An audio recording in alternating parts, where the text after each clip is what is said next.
माननीय सदस्य श्रीमती रीना कश्यप जी।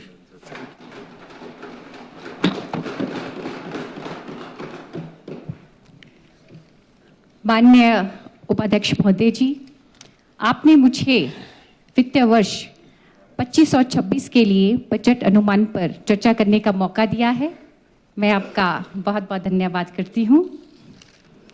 माननीय उपाध्यक्ष महोदय, पिछले कल यानी 17 मार्च को माननीय मुख्यमंत्री जी ने अपने कार्यकाल का जो तीसरा बजट है वो पेश किया, प्रस्तुत किया, और ऐसा लग रहा था कि सभी चीजें जिनका वर्णन पहले बजट में हुआ, दूसरे बजट में हुआ, अब जितनी भी चीजों का वर्णन हुआ अब वो तीसरी बजट में भी वही वर्णन जो नजर आ रहा है। और मैं तो कहना चाहूंगी कि ये बजट सरकार का तीसरा बजट और तीसरी बार रिपीट किया हुआ बजट है। ये बजट पूरे प्रदेश की जनता के लिए एक निराशाजनक बजट है, और जो 2022 में आपने जो वादे किए थे, जो 10 गारंटियां आपने दी थी, वो इस बजट में उसका उल्लेख बिल्कुल नहीं है। और इस बजट से हर वर्ग, चाहे वो किसान वर्ग हो, चाहे वो महिला वर्ग हो, चाहे वो कर्मचारी वर्ग हो, चाहे वो युवा वर्ग हो, कहीं ना कहीं एक उम्मीद थी, एक आस थी कि जो ये बजट होगा एक राहत भरा बजट होगा, मगर यहाँ तो उल्टा ही हुआ। ये बजट राहत भरा बजट नहीं, ये बजट सरकार का आफत भरा जो बजट है वो सामने आया है, और ये बजट प्रदेश की जनता के लिए शून्य के समान है। 2022 के दौरान जब चुनाव हुआ तो आपने 10 गारंटियां दी थी, एक गारंटी करके आपने कहा था कि हम ये करेंगे, हम वो करेंगे। जब मैं ये बजट बुक पढ़ रही थी तो इस बजट बुक में जो ये 10 गारंटियां हैं इसका बिल्कुल जिक्र इसमें नहीं है। और 10 गारंटियों में से एक जो महत्वपूर्ण गारंटी है जिसपे मुझे आज इस सदन में कहना भी है और बोलना भी है, वो गारंटी महिलाओं को 1500 रुपये देने की गारंटी है। मैं महिलाओं की बात करूंगी तो मैं कहना चाहूंगी, एक आंसू भी हुकूमत के लिए खतरा है, एक आंसू भी हुकूमत के लिए खतरा है। तुमने देखा नहीं आंसुओं का समुंदर होना, तो आप ये समझ सकते हैं। 1500 के नाम पर, 1500 के नाम पर महिलाओं को एक नहीं, दो नहीं, 3 बार आपकी सरकार ने ठगा है, और 1500 के नाम पर वोटों को आपने लूटा है।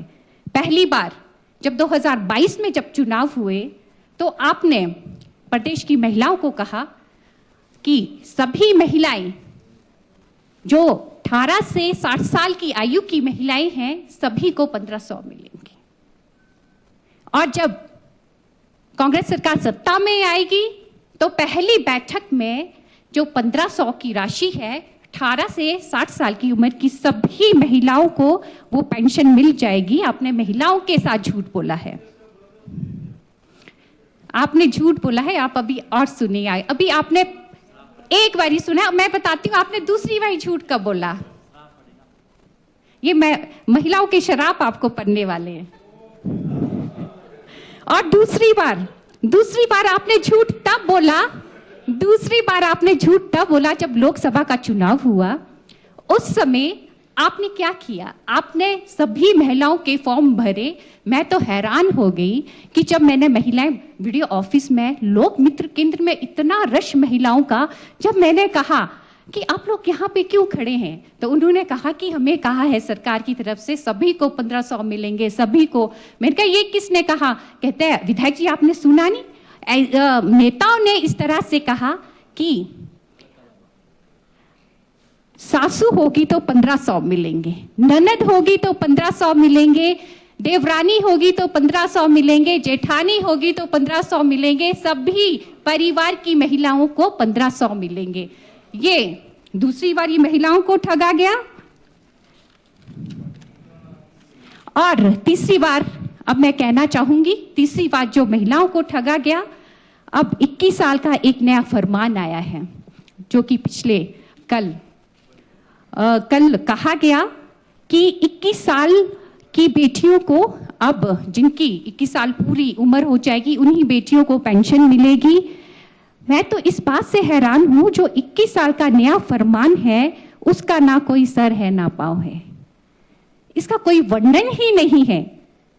और जो 18 साल से 21 साल की जो बेटियां हैं, जो बीच में 18, 19, 20, 21, उन बेटियों के साथ क्या होगा? उनके साथ आपने अन्याय किया है।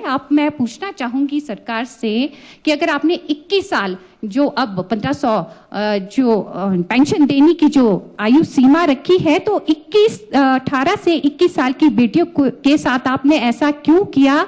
आपने तो उम्र के हिसाब किताब से भी बेटियों को बांटा है। कल माननीय मुख्यमंत्री जी ने अपने बजट जब उन्होंने पेश किया, उन्होंने घोषणा की 21 वर्ष की आयु पूरी होने पर ही बेटियों को 1500 हर माह मिलेंगे। ये बेटियां और महिलाओं के साथ ये गलत हुआ है। और ऐसे जैसे यहाँ पर कहा गया, पहले भी विधायक के माध्यम से यहाँ माननीय सदस्य कि ऐसे चरण मत, ऐसे जो आपके चरण है इस तरह से महिला और बेटियों के साथ इस तरह से आप चरण ना रखें। तो मेरा आपसे निवेदन रहेगा कि महिलाएं हैं, बेटियां हैं, इनके साथ जो आपने वादा किया वो आपको निभाना पड़ेगा। उसमें भी मैं आऊंगी।